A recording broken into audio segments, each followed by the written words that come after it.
I think it's no doubt the economy's good, really good. The problem is we're suffering from too good of an economy in regard. I'm just worried, Carl, about the pressure being put on this system now.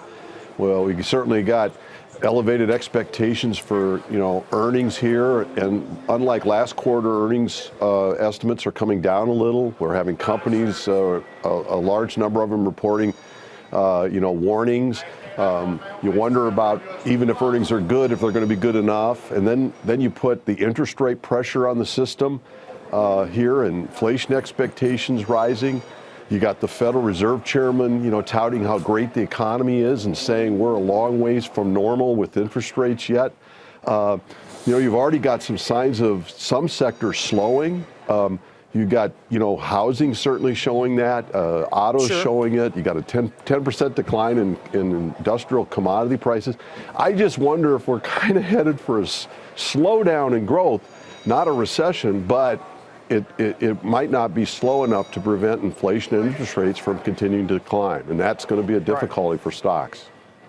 Jeff, Jim is right that analysts are trimming their expectations, but by a smaller percentage than they usually do historically in the span of the quarter. I mean, 21% is a high bar. Absolutely, and earnings expectations are still quite high, both here in the U.S. and abroad.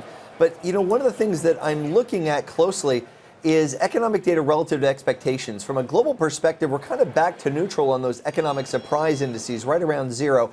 Here's the thing, Carl. Companies, CEOs get ridiculed when they blame the weather for missing expectations. Economists don't, but they should. Here's the thing. As the weather cools down, economic data tends to beat expectations. This is a consistent pattern. In the summer months, it misses. In the winter months, it tends to beat. If we're headed into a period now, as we usually get to right as we turn to the fall, the data starts to consistently beat expectations. Even if things peak in 2019, perhaps as Jim is suggesting, there may be still some upside here to rates and maybe even the dollar in the near term.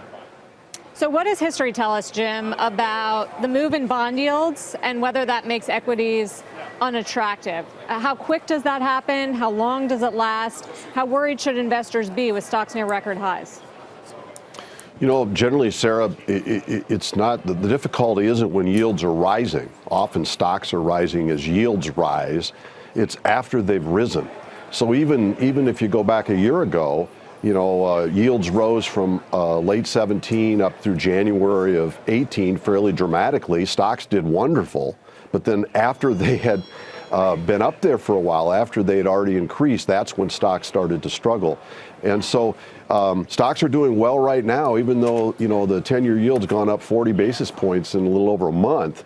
But if it stays up here for any length of time, then you wonder how the stock market will respond. And the concern, of course, is Friday, tomorrow.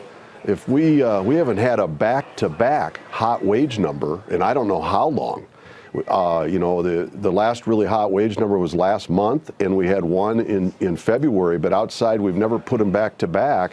And if we do that, you wonder how high yields could go in the short run here. 3.25 might not be a stopping point if we get a back-to-back hot number tomorrow.